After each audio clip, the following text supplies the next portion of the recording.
Okay, good. Well, today I have, boy, oh boy. Now, you talk about a knowledgeable guy. A guy when you focus on him on YouTube, you can't focus on anybody else. And I'm not just whistling Dixie here. Can I say that in a politically correct world? I'm not sure, but I am just thrilled to have my buddy Jerry Brainum. I call him my buddy, but he's 3,000 miles away.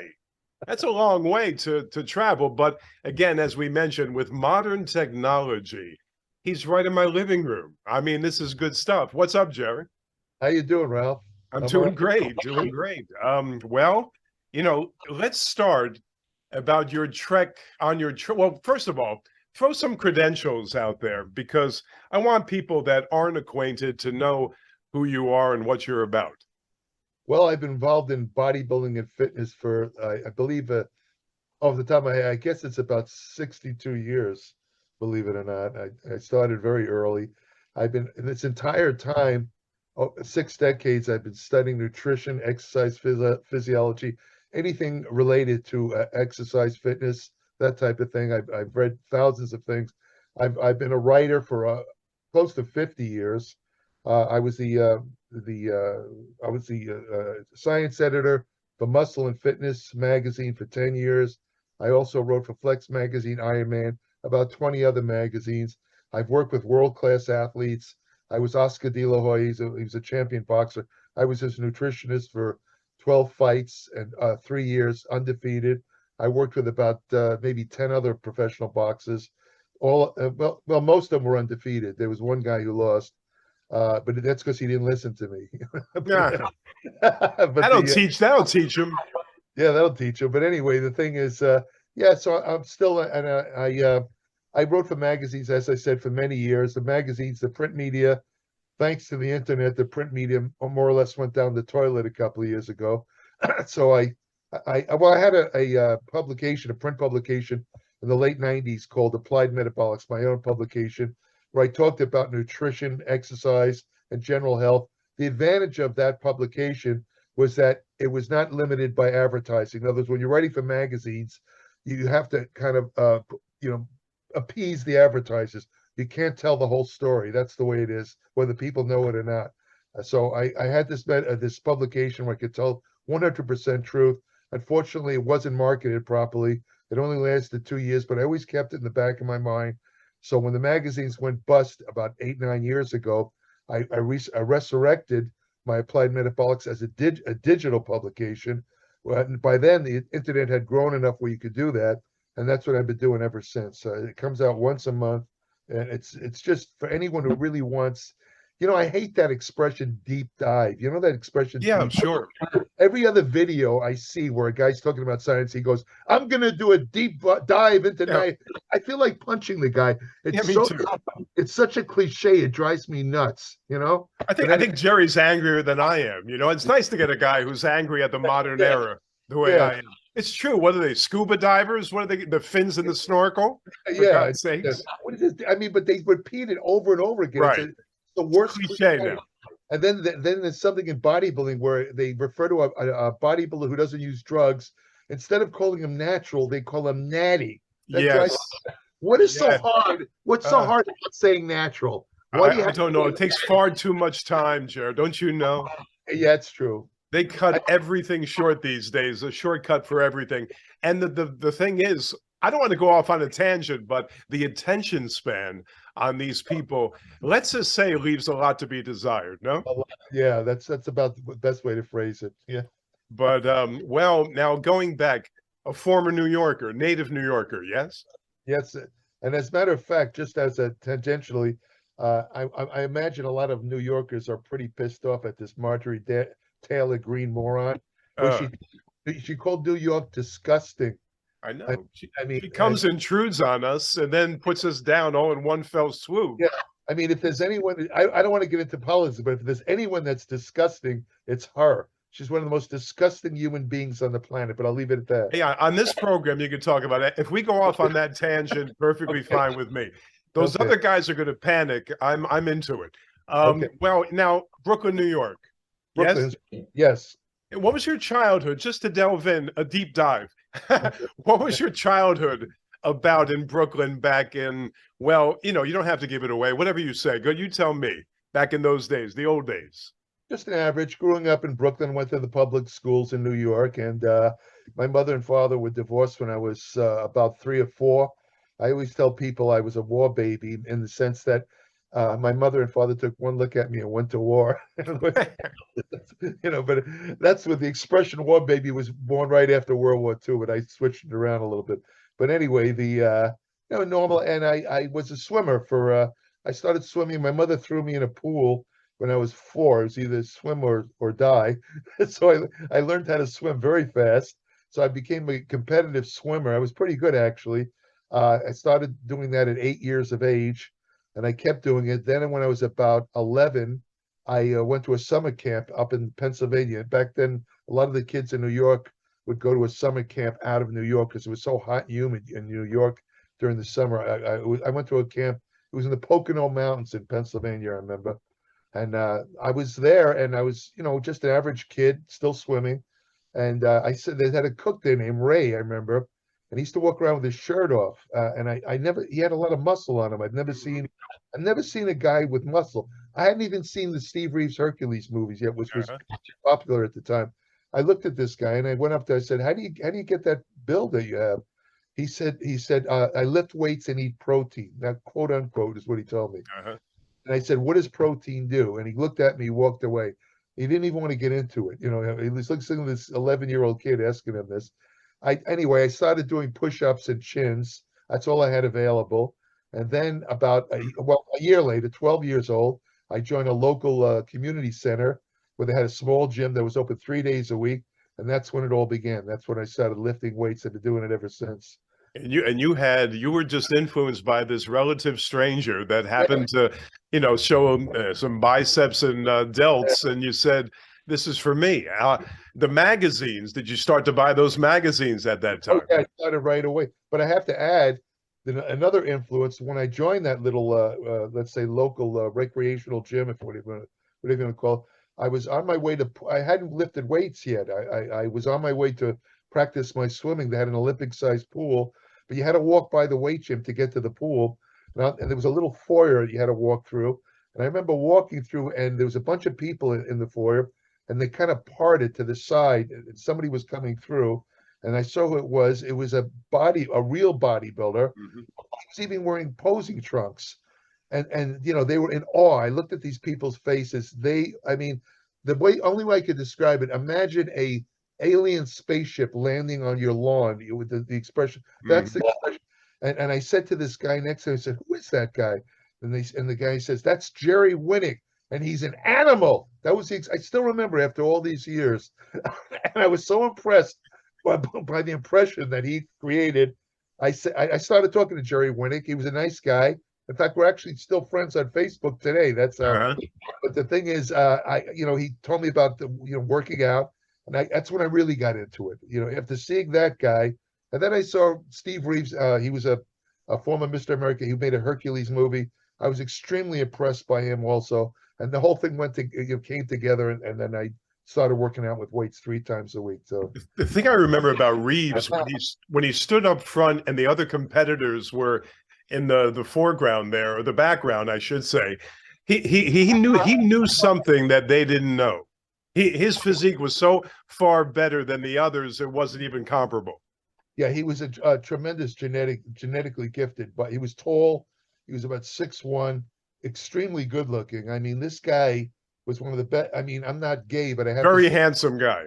One of the best looking guys I've ever seen in my life. I actually met Steve Reeves when he was an older man, and he was still a good looking guy. He was already in his 70 years old. He still looked great. But yeah, he was very kind. He had a very small waist, very broad shoulders, and just a type of physique that anybody would like. As a matter of fact, I was told a story about Steve Reeves by another guy named Armin Tanny, who was the brother of Vic Tanny. I don't know if you ever remember. I know them. Yes. Armin Tanny told me a story. He was a good friend of mine. We worked together for the magazines. He told me that way before Steve Reeves was famous, they had something called Muscle Beach, Santa Monica. Steve Reeves used to go down there, and Steve Reeves would strip down to his trunks, and women would follow him, and they literally phalanx of women follow him around the beach, and he was unknown. He was just a super good-looking guy. They would just he looked like a Greek god to these women. And I said to Armin, I said, wow, he had all these women. And Armin shook his head. I said, what do you mean, Armin? He said, Steve had a fantastic build, super good looking guy, but completely deficient in personality. Had almost no, and he was very introverted. He couldn't even talk to women. Could you imagine that? You know what actors call that type? I'm an actor. They call them wooden. You know, there's nothing there. So that's it. But isn't it ironic that he went off to make a career out of Hercules and these Italian made movies that he was so famous for? Oh yeah, in fact, I saw an interview of Steve Reeves where they were asking him about the movies, and then the female interviewer says to him, you know, what do you consider? Do you consider yourself a good actor? He says, no, I can't act. He says, but I kind of got by. He says, I got by as I went along. He says, I did it movies just for the money. He was very honest. Well, that's something to be said about honesty. But tell me something. How much money do you think that he made back then on these endeavors? I'm thinking about what a film like that paid. Now, is this early 60s or is this late 50s? Well, he made Hercules in 1957, but it didn't get released till 1959. And as soon as it got released, this is the original Hercules film. He actually became the #1 movie star of the year in 1959 because of that movie. Wow. That's how popular it was. They called them the sword and sandal epics. Yeah. After that, it inspired a whole slew of movies. Different American bodybuilders would go to Italy and make these Hercules and Samson movies. Quite a few guys got into that, but Steve Reeves was the pioneer. And the beard just added to it. The beard added to the mystique.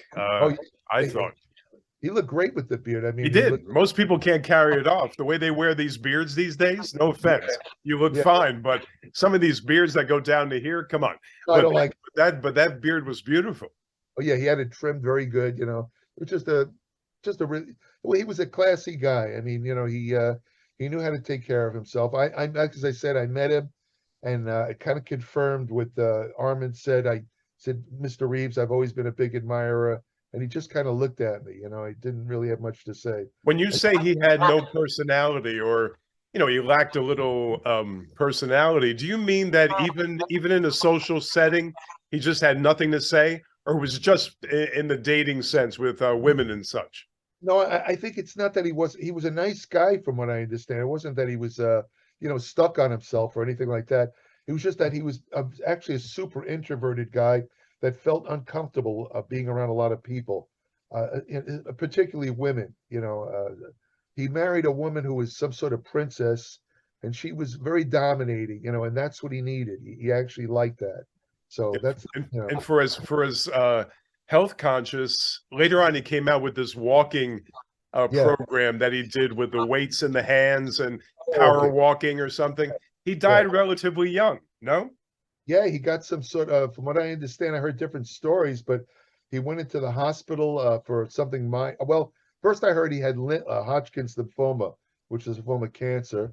And then the second story I heard is he went in for a relatively minor procedure, and he, through an unexpected blood clot, killed him. His mother, her name was Goldie, believe it or not. She lived all the way into her 90s, and Steve Reeves was a health nut all the way through.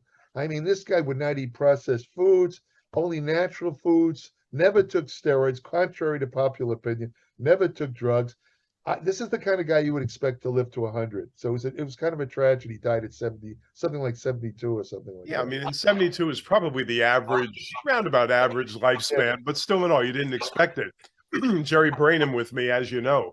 Hey, this is, and also, just one more thing. Back to what I said before, why is it just genetics that he was so gifted, that he was so far above the others? Because these other guys were training hard. They look like not surfers, but gymnasts. Right. This guy looked like a bodybuilder. What accounts for that? Why him and these other guys were second rate? One word: genetics. That's it, right? Yeah, they all did the same type of workouts in those days. Back in the late 40s, early 50s, Most bodybuilders just train 3 times a week, 3 whole body workouts a week. And he did that. In fact, I saw him in an interview. They said, well, how come you never went to 6 days a week like the people today? He says, that's a waste of time. He says, oh, well, why would you want to do that? He says, my workouts were about an hour, 3 times a week. And that was it. That's all you need. You don't, and nobody needs more than that. He believed that. Do you So, think that that's all he did? I mean, yes, he definitely just trained about three yeah, and a half hours a week. that's it. In fact, when he made the Hercules movies, in fact, anyway, if you ever get a chance to look at him on YouTube or something, he Yeah. was in tremendous condition. I mean, he had a good-looking guy, great physique. He actually said at that time he only trained a month out of the year. That whole year that he made Hercules, he trained 1 month and still had that kind of physique. That's what you call a genetic freak. Yeah, that's unreal. That's unreal. But well, to get off him for a minute, because he was certainly an inspiration for me. I never went into competition, but just to get me started on the weights. And I used to look at these magazines and see that wonderful V shape and think to myself, that's what I want to look at. I want to look like that, aspire to that. But then Right. I think about the way the physiques are now, like water buffalo. I think you said that. I'm stealing. Water Right. buffaloes on stage where the gut is Yeah. not tight, it's hanging out. Right. If you catch these guys from a certain angle, whoa, you see the flaws. I mean, the 70s, the golden era compared to now, what are the major differences? Well, drugs, again, one word, drugs. The guys today use more drugs and stronger drugs. They use drugs today that they did use in the 70s. For example, this growth hormone is used, insulin is used.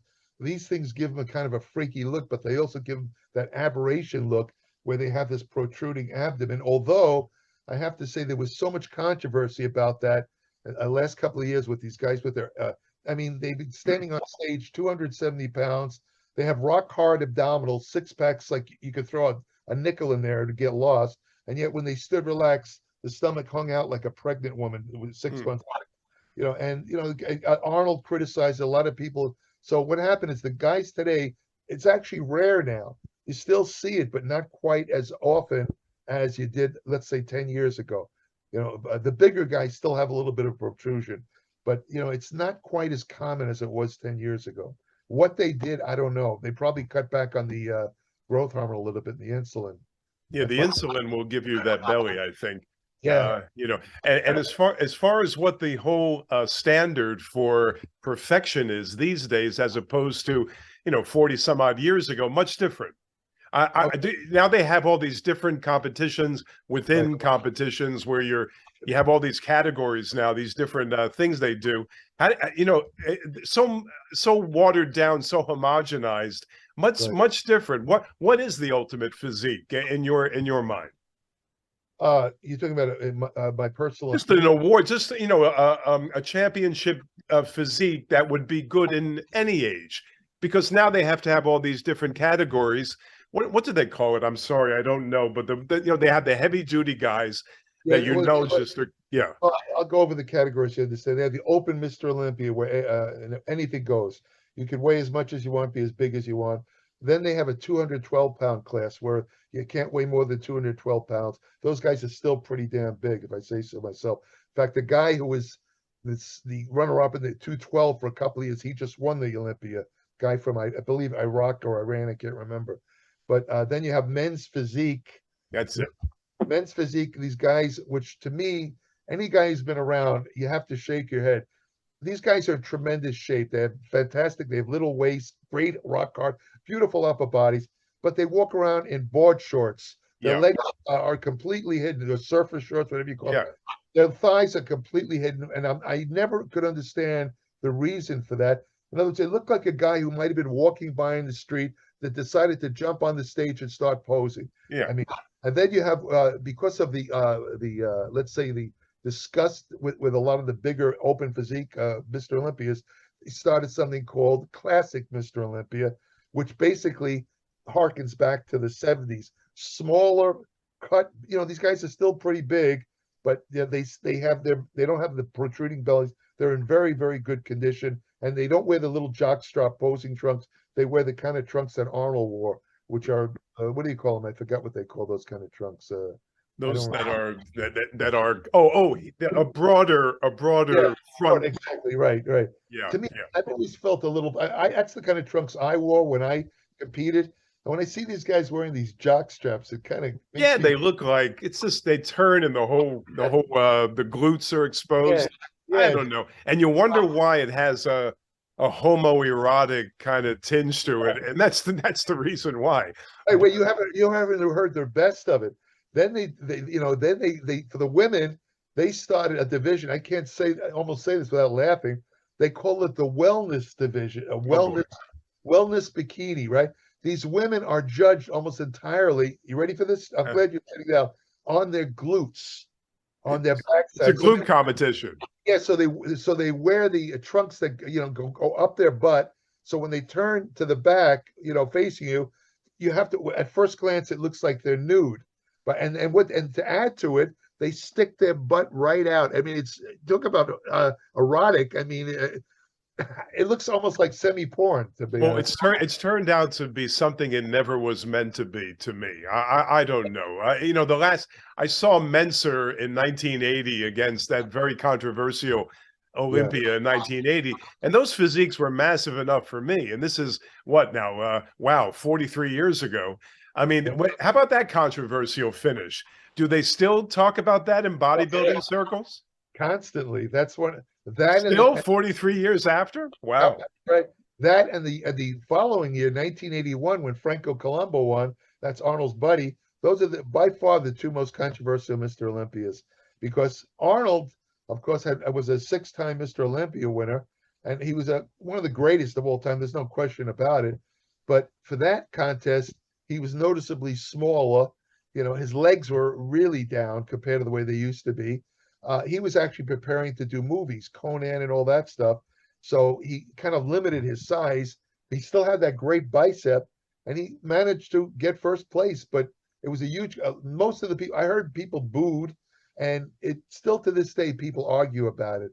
A hardcore Arnold fan say he was still good enough to win. That's their position. Whereas most other people who are more objective say Arnold was great, but he shouldn't have won that night. The other guys were in better shape. That's just Menser the best on stage? Menser thought he should have won, but it's debatable.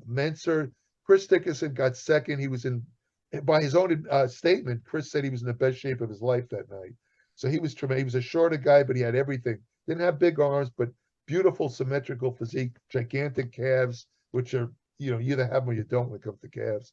And Frank Zane was there. It could have gone between the second on down, the top five. Any of them could have won, actually. I remember you talking about Zane and how you saw him maybe a couple of weeks out, and you said to yourself, "What the hell happened, Frank?" And he just would be, "Don't worry about it. When the time comes, you're going to see what's going to happen." Isn't it something how you can pour it on Yeah. at the last minute and just emerge victorious out of a very smooth physique just 2 or 3 weeks prior? There's not many guys that can get away with that. Frank was one of them. Frank had very small bones. He was a guy who knew early on that he could never be one of these 250-pound guys. So he went for symmetry and definition, and it proved to be the right road. But you'd see him about 2 or 3 weeks before the show, and he didn't have that definition that you would expect to see for a guy who had a contest coming up. And yet on the night of the contest, he would look totally ripped. I mean, absolute 100% condition. How good was Zane? The symmetry wise, the best. I mean, what was he really the ultimate of his day? Would you say that aesthetically he was the best? Aesthetically, he was the best. Yes. Yeah, with Not no rival, right? I'm thinking of somebody comparable to Zane, that kind of physique. Dennis Tinerino, was that later? Yeah, no, Dennis was a contemporary of Frank, and Dennis had a fantastic. Dennis was a personal friend. Met him in New York when I was still living there. Nice guy. Great guy, terrific guy. One of the nicest guys you could ever imagine. Dennis could have won the Olympia. In fact, at that Sydney Olympia, the one you were talking about, 1980, one of the judges voted Dennis first place to show you the kind of condition Dennis was in. I So think of Muhammad Makawi. What'd you think of his physique? again, beautiful symmetry, top to bottom physique, had everything. Fantastic poser too. I mean, Macaulay and a later guy named Leela Brada, these kind of guys, let's say somebody went to a bodybuilding contest, a woman or something, who never saw bodybuilding, had no interest in it, would be bored normally by the big guys. You know, they don't really get into that stuff. If they saw Makawi or Labrada posing, they would be entranced because these guys posed like they were doing a ballet. The movements they made were so flowing that anybody would get into it, even with no interest in bodybuilding. And you had a big guy like Bill Grant, Albert Beckles. Right. Beckles is Beckles. I think he just passed away. Didn't he just pass away or no? No, he's still alive. Thank goodness. I'm putting him in the grave, and I shouldn't. How old is Beckles now? He claims to be 92, but I personally think he's 10 years younger than that. Still training? Well, I saw a video of him. I think he says he trains, but he has to use a walker now. He could barely. Yeah. Now these guys that kind of destroy themselves, I think of the other guy, Ronnie Coleman, Yeah. a more current guy who's just disabled, terribly disabled. I think of the NFL. I think of these bodybuilders, these guys that can't walk by the time they're 50. It's really a shame, or 60. They either die young or they're very, very almost crippled. You know, that's not a good word to use these days either, but it's a fact.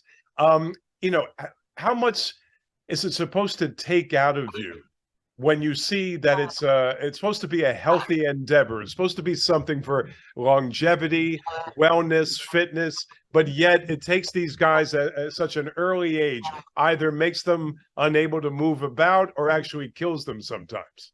Well, that's a combination of things. Obviously, the guys that are using the huge drug regimes that are popular today with let's say the top professional bodybuilders, they are probably in for a rather bleak future because they could be causing internal damage, especially to their heart, that they're not even aware of. So that's that problem. The other problem is best explained by a quick anecdote. A couple of years ago, I found there was a famous the top bodybuilder of the mid 40s, a guy who beat Steve Reeves in competition twice. This guy's name was Clarence Ross. I know the name. Yep.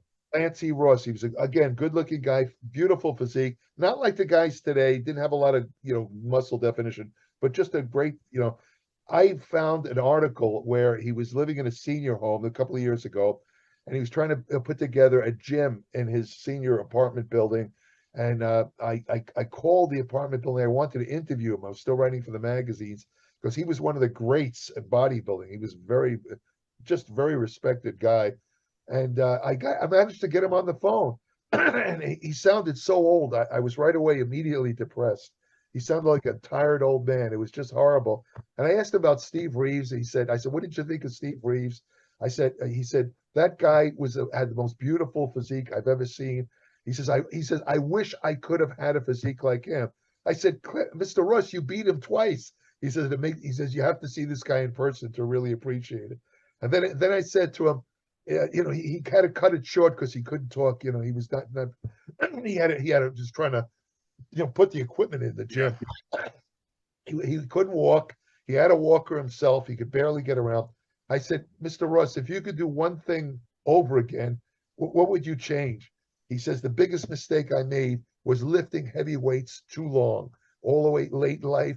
He says, that's why I'm basically crippled today. He says, I have pains all over my body. I could hardly walk. And this is a guy who didn't even use drugs. He just lifted very heavy. That's the old school thinking. Forget the drugs. You get big by lifting heavy. He was in that type of thinking. He did it all the way into his late 50s, maybe 60s, and he suffered in his 70s. He had all these aches and pains. Well, do big weights make big muscles, or is there something to the fact volume is maybe key, more so than lifting abnormally heavy weights? They used to think that to get big, you had to lift big. That was the dogma for many years. That's still true to a certain extent. But what they now know through various scientific studies is you have to separate muscle size from strength. If you're looking purely for muscle size, you can get the same amount of muscle size lifting only 20 to 30% of one rep max. That's very lightweight. Now, the standard suggestion to build muscle is to use a weight equal to 70 to 85% of one rep. That allows you to do about 8 to 9, maybe 12 reps maximum. So, but what happened was they did some studies. started with older people had a disease called sarcopenia, which is a loss of muscle mass with age. They put them on a weight. Now, these people were very, very frail. They couldn't lift a 2-pound dumbbell. They put them on a very lightweight training program. It was like a wondrous effect. Men who had been using walkers for 15 years were able to throw away their walkers. These people were in their 90s, some of them. And from that, then they went to using more youthful subjects, guys in their 20s. And what they found, to make a long story short, is if you lift fairly light weights, I'm talking 30, 40%, that would normally be almost like a warm-up weight, but you do higher repetitions, 20 to 30 reps, and you go each set to failure. You have to do it until you can't even lift the weight. You will get the same amount of muscle growth as if you lifted weights equal to 90% of it, which is heavy. Now, here's the caveat, though. If you want to be stronger, if you're interested in strength, there's no getting around the fact that you still have to lift heavy weights. You do not have to go to failure, though. That's another thing they found. You could stop just short of failure. There was a famous bodybuilder named Bill Pearl who said that when he trained, he never went to failure. He always stopped. He said, I always wanted to leave something in the bag. That's some sort of expression he used. But that's true. You lift heavy weights. What I mean by heavy is a weight you can do maybe 6 to 8 reps max. That will build strength. But again, if strength isn't your primary goal, you just want muscle mass, you could use the lightweight system. In fact, the lightweight system's probably better for older people who maybe hadn't worked out for a long time. Let's say they're over 40. They're probably better off using the lightweight to failure system than trying to lift heavy weights, because the heavy weights do incur the greater possibility of injury.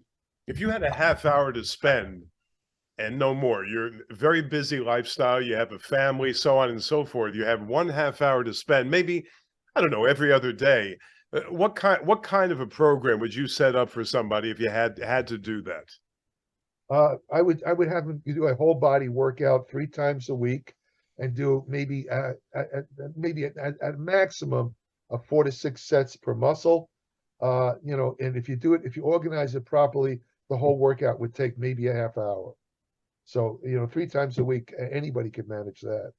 I mean, Hey, you're right, Ralph. I can't hear, your microphone went out. The microphone.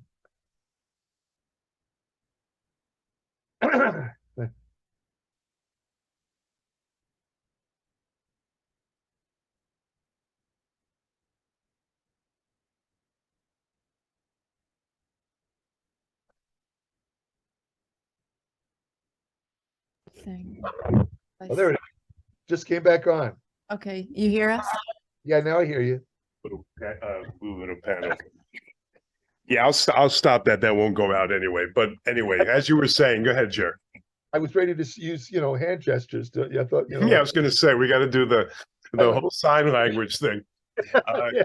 But yeah, because a lot of folks don't have that time to dedicate. And I was Right. talking about, excuse me, the prevalence of drugs in your neighborhood gym.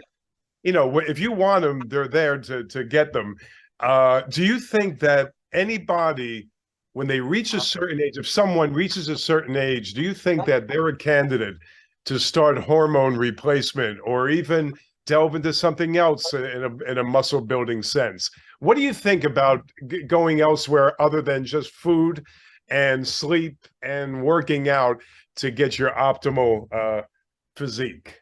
Well, I've changed my opinion about that, and most recently, I used to believe that every man over 40 should probably get right on testosterone replacement, because testosterone itself, if you look at the medical journals, testosterone starting at age 30, it drops 1 to 2% every year. So by the time you're 40, 50, a lot of men have fairly low testosterone levels. If you have low testosterone levels, you're going to get certain symptoms, usually depression, sexual problems, loss of muscle, gaining of fat, especially around the waist.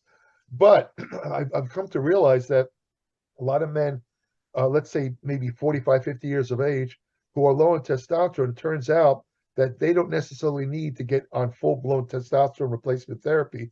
They could start out with other things. There are certain herbs, like there's one called Tongkat Ali, that can raise your testosterone to midpoint normal. That's the same level doctors want you to be on if you go on testosterone replacement therapy. And then there's stuff like human gonadotropin, HCG. which is that's the hormone they check for at pregnancy tests. But in men, it stimulates your natural testosterone production. That's a short-term way of bringing up your testosterone. But my point is that men should only consider testosterone replacement therapy, no matter what your age, if you really need it. How do you know? You take 3 tests. Usually they do it in the morning because that's when testosterone peaks between 8 and 10 a.m. But now they know you can take it anytime. It's not you don't necessarily have to take it in the morning, but you want to take 3 tests because sometimes testosterone can be affected by outside factors. For example, if you get one night of poor sleep, let's say 5-6 hours, no matter who you are, no matter how healthy you are, your testosterone will drop 15% on the average, right? Stress could lower your testosterone because cortisol goes up, and cortisol blocks testosterone. There's a lot of outside factors that can affect testosterone, where you can have a normal testosterone, but because of these factors, you can take one test and show up to be low, when in fact you're not really low. So what they recommend is taking 3 tests, and all 3 tests show a total testosterone level of below 300. Then, if you want, you can get on testosterone replacement therapy. Now, I've come across men who they've showed me their blood tests. Some of these guys had testosterone of 200, which would be like ridiculously low because the scale goes up to 1,000. And a midpoint normal, which is considered the healthiest, is anywhere from 5 to 700, right? And yet I say, well, how do you feel? I feel great. I said, do you have depression? Do you have fat around your waist? Are you making, none of that stuff. Now, these guys don't, even though they're low in testosterone, they don't really need testosterone. Save the testosterone for when, don't jump on the bandwagon and believe all this low T crap that, I got to get on low T because I'm 40. Get on it only if you need it, because there's one thing to remember about testosterone replacement therapy. It's a lifetime thing. You don't get on and off it like the bodybuilders do with their steroid. When you get on testosterone replacement therapy, it's meant for life. You're supposed to do it, start it, and stay there till you die. And you don't want to do that until you really need it. Because your natural production goes down, right? Yeah. When you get on testosterone therapy, your testosterone turns off completely. It's a feedback mechanism to the pituitary gland and the hypothalamus in the brain. However, there are some men who are younger who do show signs of, let's say, testosterone deficiency, maybe as young as 25. Now, these guys might want to have a family. They might want to have kids. The problem is when you take testosterone, as you said, it knocks out your endogenous production, also makes your sperm count go down to almost nothing. So what are these guys going to do? They have a solution. I mentioned HCG. If these men who still want to have kids, if they get on testosterone therapy and they take a small dose of HCG, let's say 250 milligrams twice a week, usually the 2 days before they would take a testosterone injection or whatever form of testosterone they're taking, if they take that, they will maintain their testicular mass so that they'll still be able to produce sperm. They'll still be able to have children. If they opt for any reason to get off the testosterone, they still have the open door. So also, some guys are sensitive because when you take testosterone, as I said, your testes basically stops working. So what happens is they shrink. You get these little small balls, Some guys are sensitive about that. If you take HCG, forget the fertility issue. If you take HCG, it'll keep your balls normal size. I like that we use the word balls anytime we want on this program. It makes me feel good. Well, not pool, folks. These are the real things between the legs here. The whole thing about, well, let me throw something at you, because I just got a little text from a good friend of mine, and it's funny. My friend Eric here mentions how intermittent fasting has changed his life. Mm-hmm. He says that eating at 5 o'clock, one meal, late afternoon, he's lost about 40 pounds. He's doing wonderful. His energy is up. You would think maybe the opposite, but he's doing quite well. Your thoughts on intermittent fasting? Okay, here's according to the latest research, it's a good question, actually. Intermittent fasting is extremely popular right now. The main reason it's popular is because people think it's a great weight loss method. Now, what they did in recent studies, they directly compared intermittent fasting to your usual low-calorie diet. In other words, one group used there's various types of intermittent fasting regimes. Some of them are what they call time restricted eating. You only eat, let's say, between 8 a.m. and 6 p.m. Then you don't eat it all after that. And there's others where you go a fast one day, next day you don't. There's various regimes, but generally speaking, when you compare intermittent fasting to just cutting your calories, the degree of weight loss is the same. In fact, the low calories are actually a little bit superior, because a lot of people who go on intermittent fasting after not eating, they throw a lot of food in there. They start to gauge. That's not the right word. They start to overeat. Gorge, yeah. Gorge, that's the word I was looking for. Gorge. They start to gorge, and they're putting the calories right back. Yeah, they're not going to get fatter. The sum total that counts, not necessarily when you eat it. Exactly. There you go. Exactly right. In other words, they're still not going to get fat. Of course, they have not eaten for those many, but in other words, they're not going to lose weight as fast as they have. Now, the real benefit of intermittent fasting, and I've written a lot about it, intermittent fasting, is the effect on your health. Intermittent fasting promotes a process in the body called autophagy. What autophagy entails is the body getting rid of garbage, worn out cells called senescent cells, which play a major part in aging and the decline in health that a lot of people undergo, let's say past the age of 40. A lot of it has to do with these worn out, beat up cells. When you fast, you give your body a chance to get rid of these crappy cells. And also, and even more importantly, in this age of COVID-19, is you actually, this is really impressive, you reset your immune system. So your immune system actually gets stronger when you fast. So that's the big advantage of intermittent fasting. I mean, it's okay to do if you want to lose some body fat, but it's not that much better than going on just a low calorie diet. But for health, there's a definite advantage. I did it for a while. You tend to go up and down. You can't do it for extended periods of time. At least I couldn't. Right. But I was eating one meal a day in the hot summer months. It was working for me. Very active during the day. And when I started to eat though, Jer, I couldn't stop. I was famished by the time 5 o'clock rolled around. Not so much in the beginning, but the first few bites. Not before, but the first few bites, Jer, then I was just off to the races continuously. So it kind of was counterproductive. And that's how I knew I had to go back to a more traditional way of eating at that point. The carnivore diet, big time on YouTube. You hear it all over the place. Talk about that for a minute. I used the carnivore diet myself, but it wasn't called the carnivore diet when I used it.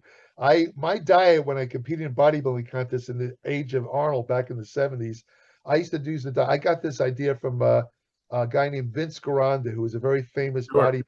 He was the top trainer in the early 60s, trained a lot of famous people, movie stars. We could do a whole show on him. I could do a whole show on him. The guy was a very unique character, way ahead of his time, very, very prescient when it comes to nutrition exercise. But anyway, this guy, his favorite diet for losing body fat, he used to tell people, go on meat and eggs, just live on whole eggs, not egg whites like a lot of whole eggs. And that's what I did. I used to buy meat. I'd actually buy lean meat. So the meat I bought, I used to go to a butcher, have all the fat trimmed off. It was either ground round or ground sirloin.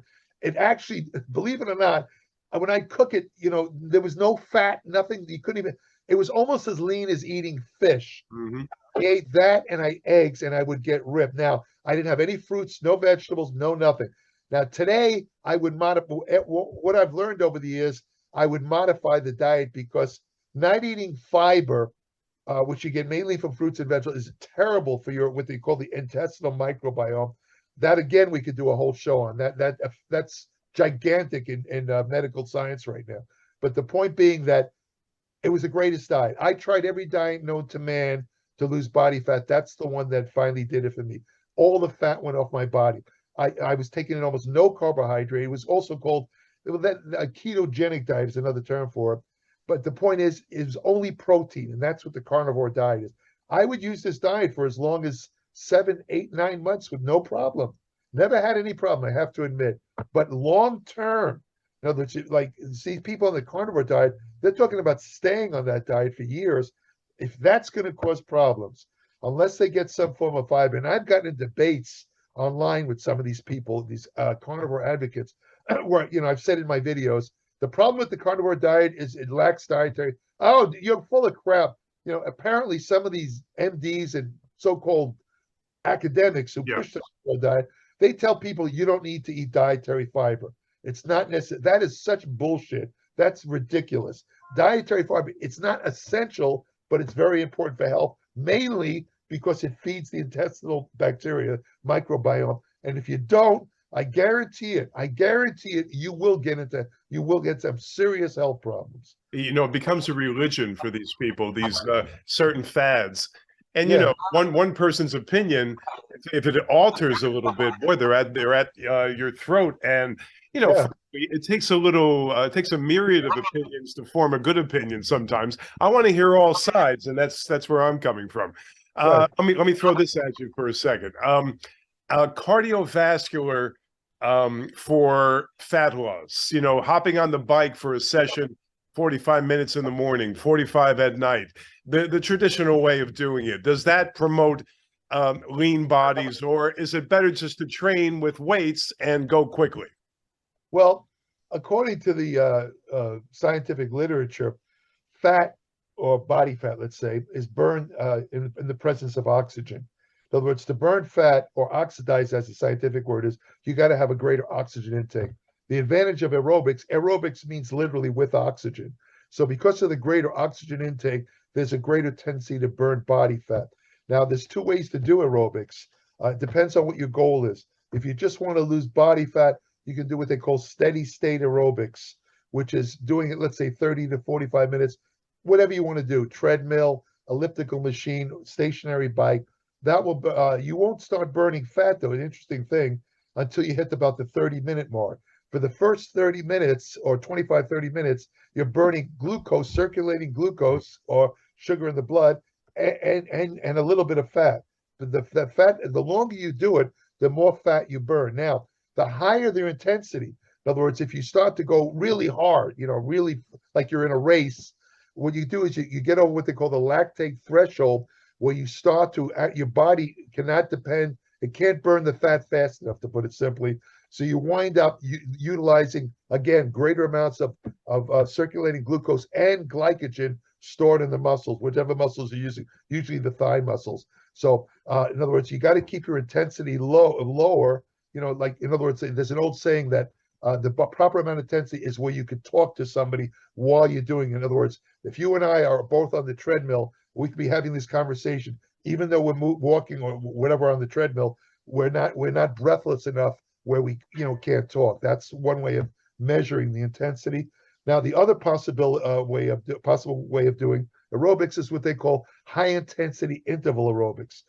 Now, this is controversial because some studies show high intensity interval aerobics, because it's higher intensity, when you're doing the actual exercise, you're not burning much fat at all because it's too high of an intensity. Right. But because it's such high intensity, you raise your metabolism a little bit more than steady state, so you wind up burning calories after the workout. So some studies suggest that you burn more fat doing high intensity interval. The real advantage of high intensity interval aerobics is that it's much shorter. They found that 20 minutes of high intensity interval. When I say interval, I'm saying what it means is you go real hard for, let's say, 2 minutes, where your heart rate's all the way up, and then you slow it all the way down, and you do this back and forth. Let's say 2 minutes high intensity, 2 minutes slow, back and forth, whatever it takes for 20 to 30 minutes. That's high intensity interval training. That actually is better for certain health measures than steady state. In other words, what they found is high interval training will, again, raise your metabolism a little bit more than steady state. But what's really good about it is it has a tremendous effect on what they call insulin resistance. Insulin resistance, you don't necessarily have to be fat to be insulin resistant. It's actually a cornerstone of a lot of different diseases, heart disease, diabetes, and all that. Just one session, this is impressive, Ralph, one session of high intensity interval, and we're talking 20 minutes, Yep. not only is it equal to up to 90 minutes of steady state, but it also abolishes, get this unbelievable, insulin resistance for as much as 48 to 72 hours. Wow. That means it can literally prevent diabetes. I And mean, see, that's everybody should incorporate this kind. You know, the end all be all isn't just muscle size and walking around as big as you possibly can and ripped and everything else. You know, you have to think of general health and your longevity, so on and so forth, especially when you reach 62, like yours truly. And I know Jerry's saying, he's a kid, but, you know, 62 is the oldest I've ever been. And frankly, when I hit that 60 mark, Jerry, I said to myself, my goodness, I've been on this earth for 6 decades, and I actually changed my way of thinking in a way, meaning I train more athletically than ever before. And that's where I stand right now. well, it's true. As you let's say, let's use 40 as the cutoff point. Uh-huh. When a man or a woman reaches 40, things start to change in the body. You can get away with a lot of crazy things when you're That's younger true. and not drop dead. But if you start to continue to do this thing after 40, you can get in trouble. Within 10 years, you're going to be a very sick person. So you have to take that into account. And the emphasis really after 40 has to be on two things: maintaining as much lean mass or muscle as possible, because they found that I'm not talking about a big bodybuilder Yeah. having weighing 200 pounds, 80 pounds. Lean body mass. I'm talking lean body mass, like a guy like you have lean body mass. The thing is, you want to maintain that as much as possible, because they show in many recent studies there's a direct relationship between loss of muscle and mortality, meaning the more muscle you lose, the faster you're going to die. That's first thing. The second thing aspect is, as you point out, cardiovascular. Very, very important. You got to do some form of cardiovascular. You don't like going to the gym? Walk. They just came out with a study just the other day, a British medical journal showed that I believe it was if you walk the equivalent of 4 miles a day, you reduce your chance of mortality. It was tremendous, something like 40%. Just walking. That's it. It's a remedy for a lot of different things, a lot of different ailments. You know, the human body is meant to keep moving, Jared, not to be sedentary. I always compare the human body to a machine. You know, if you take a car, you put it in a garage and you don't use it, it's going to rust out and fall apart. But strangely enough, that's the way the human body, the entire body, from your brain to your toes, it works on what they call the use it or lose it principle. If you don't use it, you're going to lose it, including your brain cells. People who don't read, who don't try and educate themselves, you want to do crossword puzzles, something, you want to learn how to use technical stuff, whatever, you got to use your brain, because what they found is when you use your brain past 40, you heard the old saying about how you lose brain cells as you age. That's true. But what they didn't know when they know years ago, they know now, yes, you lose brain cells, but if you use your brain, you sprout like what they call dendrites that basically bypass the dead neurons and connect with the ones that are so you keep your brain, to make a long story short. Right. You have to use it. This will make you laugh, Ralph. I believe the biggest problem we face today is ignorance and stupidity. Most of the problems in the world, I don't want to get into the politics, but I think look at the red states, Jerry. Yeah, well, you mentioned, I wasn't going to mention, but this stuff. I mean, you see. I know what you mean. I saw the other day, Trump comes to New York, gets indicted on 34 counts. Yeah.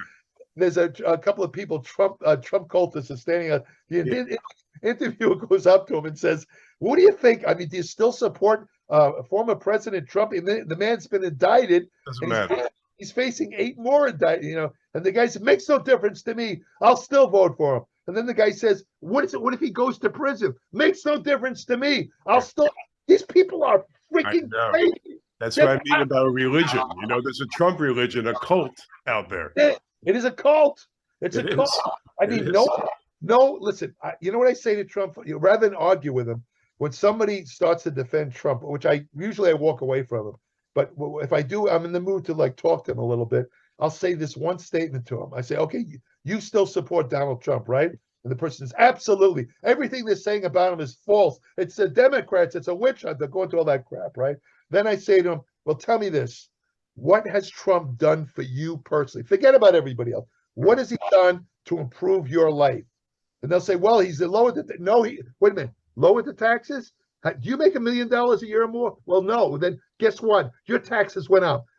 Trump's tax plan, the last 2 years, middle class have shown a 6% increase in their tax but the wealthy still have their I don't want to hear that.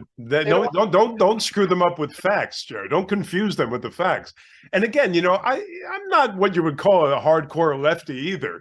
But my goodness, this guy is going to be your nominee again. We had to get there. At the hour mark. We have to get into this at this point. This guy's going to be the nominee again, Joe. And you're going to have a fiasco. You're going to have Biden in for another 4 years. I don't see any way in hell. Now, his hardcore tribe there, the followers, they're steadfast. They're going to be with him through thick and thin. But how many are there? Are there enough to get him elected? I don't think so. Ralph, 35% of the country still supports Trump. Yep. Is it 35? About 35 now? Yeah. Now, what that means, or let's say a third of the country, what that means in practical terms is if Trump is the Republican nominee, which is insane, if it is. This is a man who's been impeached twice. But anyway, only president ever to be indicted for a criminal. Anyway, but the point is, let's assume he is, because he actually is the lead right now. Yeah, by far. He's way ahead of being indicted. He was kind of neck and neck with DeSantis in Florida. Yeah. But being indicted made him pull ahead. This is the best thing that ever happened to him.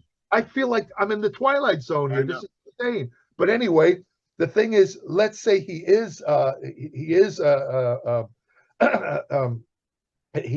Republican nominee. He will be reelected unless people cannot be complacent. As you say you're not a strong lefty. I'm not either. But the thing is, I'm for truth and justice and trying to help people. That's what I stand for.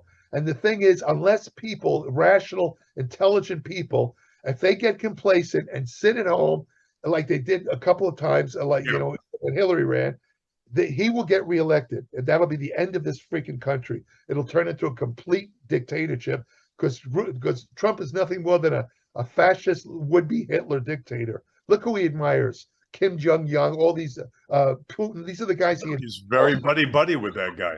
He loves those guys. Let me ask you a question. Do you find that you lose out on some fans or some followers because if they find out that you're a MAGA hater, or I shouldn't call you that, a MAGA, anti-MAGA person, just let me say this, making America great is all well and good in of itself for what it actually means. But when it becomes like a cult, the way if you have this red cap on, you're just got the blinders on and you're following this one man right to the depths of hell, it becomes quite a different story. But what I want to ask you, do you find that if you talk politics, if you touch on it, some people beg off your whole social media site, or do you find more people latch on to you? Very much so. Very much so. When I've made the mistake in my videos of going on a rant about Trump, I have to say, I have to admit, I do attack his mindless. You're passionate. You can't help it. I can see it. You can't help it. I can't help it. Ralph, I know this is hard to believe. Trust me when I tell you, I have never, ever discussed or even thought about politics before Trump entered the scene. All these other guys, Obama, all the way back to Eisenhower, I never had any opinion about this stuff. But when Trump is a whole different ballgame, he's an aberration. I'm not a religious guy, but if you said to me or that he's the Antichrist, I would believe you in a second. That's what I think of Trump. So yes, I have had people who curse me out. They leave comments. They call me a liberal idiot and this and that. I have this Applied Metabolics newsletter, that I publish. I've had people send me emails canceling and saying, I don't like what you say about Trump and you're crazy and I don't trust you anymore. They cancel because of what I said. So yeah, that has happened to me. I have to actually control myself.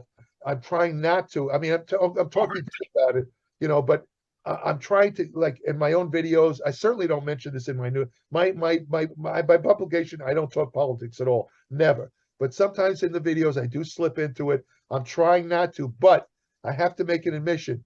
As this goes on, if Trump really looks like it's going to run, I know I'm going to slip into going crazy. I can't help it. You got to say how you feel. You can't stand idle and let all this, when I hear all this talk, I got to chime in. If I didn't have this radio show, I'd go berserk. I have this show. I have to say that a lot of a lot of people will say to me, just don't say anything, Yeah, but keep quiet. I feel like, and though they say to me, Jerry, you ranting and raving about how crazy Trump is and how stupid he is and how dumb his followers are, you think that's going to change their minds? All they're going to do is hate you. And you know what, Ralph, that's true. They're actually right about that. No mind's going to be changed. No minds are changed, but there's something about it. I think you understand. I just have to get it out. Yeah, I can't it's stay therapeutic. silent. You got to get it out. I have to get it out because it drives me nuts. Well, before you really go and just go out of your mind, let's go for part two in a week or two. And in the meantime, subscribe to my channel here, and we're going to have guests of this caliber. My good friend Jerry Brainum was good enough to join me for a full hour. It's been that hour went by quickly. I mean, we're talking stuff that I enjoy, and I know you have a passion for it. That's my last question to you. Do you have as much passion now as you did when you were 25 for this thing? Now, what are you talking about for bodybuilding? Yeah, for body. Yeah, forget the politics. For bodybuilding itself. Yeah, forget that. We'll hit that next time. But just for the whole fitness game and bodybuilding game itself, do you have as much passion? Yes and no. Meaning that my feelings when I was a bodybuilding competitor, when I wrote for bodybuilding magazines, I was still very passionate. I'd get excited about the whole thing. I interviewed all the top bodybuilders. But when I stopped writing for the magazines, I still work out. Of course, as I said, I'm following my own advice. I'm an older guy. If I don't work out, I'm in deep dead water. So let's put it that way. So in other words, I don't have any much interest in bodybuilding competition anymore. I don't go to the only bodybuilding competitions I regularly attend are what they call the Muscle Beach contest. There's three of them. It's held on Memorial Day, July 4th, and Labor. That's it. The guy who promotes it's a friend of mine, and I get to see old friends there. It's the only, but I don't go to any major contests. I don't watch the contests. I don't look at the bodybuilding online. I have zero interest in competitive bodybuilding. But on the other hand, my passion for things related to bodybuilding, like nutrition and exercise, has gone up exponentially, much more than when I was a competitor. As I said, I have this applied metabolics. If you don't mind, www. Yeah, please say that, guy. I was remiss on that. Go ahead. Yeah, it's www.appliedmetabolics.com. Anyone who's interested, I'm going to say it in a deep dive. Yeah, deep dive. It's okay when we say it. It's when they say it. But you notice I can't say it without laughing. But anyway, deep dive. What's all the intricacies of nutrition? It's not technical though. I know how to write. I've wrote for magazines for years. Anyone can understand as long as they can read. They will learn everything about nutrition, exercise science. It's all practical, all stuff. I have anti-aging research you can use that'll slow the age. All this stuff. It's www. But here's the point. I have become, not just because I write about it, but I'm super. I get excited. I'm one of the few guys on earth that gets excited when I read a science study. That would put most people to sleep. I mean, they would fall asleep within seconds. But I am passionate about learning, constantly learning about nutrition, exercise, and medicine and health. It's not lessening. It's getting greater with each passing year, probably because I'm getting older. Like, now I have a huge interest for obvious reasons in anti-aging research and that kind of stuff because, who wants to die? No, I know. And you want these to be quality years too. That's the point. Yeah. You want to, there's two ways to look at it. You have what they call lifespan and health span. Lifespan or longevity, a lot of it you can't control. A lot of it's genetically based. That. However, health span this is an important point, is in control. It's in your control. It's how you live your life, how you eat, how you exercise, your habits, your stress, all this stuff contributes to health span. What that means in practical terms, if you do it right, you can live to a pretty good age without getting the degenerative diseases that wreck people, Alzheimer's, heart disease, cancer, and maybe if you're lucky, you'll just die peacefully in your sleep. Yeah, that's the best we can hope for. Yeah, especially that we're not very religious here, I have to say. I won't go full-blown atheist, but I don't know what's in store, and neither do you. No one does, and that's the point. All right, wait, hey, it was fantastic having you, and we're going to do it again very soon if you care to. I say that I'm being presumptuous. I hope you want to join me again. No, I love talking to you, Ralph. You're a fellow New Yorker, and you're into exercise and fitness. So you're the kind of person I like to talk to. New York, I can see the New York in you, Jerry. You've been out there for years and years, but I still see the New York in you. Do you hear it? People tell me I still have a New York Well, accent. out there, they're going to tell you that because out there, if you just have to, if you don't close your R's up one time, they'll tell you very quickly. But no, but even me, I don't think I have an accent, but they'll tell me, yeah, you do have an accent. You have a very thick, So anyway, Jerry, I appreciate it again. We'll talk soon. Okay. Okay, Ralph. Nice talking to you. Take care. Okay, man. Thank you. Bye-bye. Bye.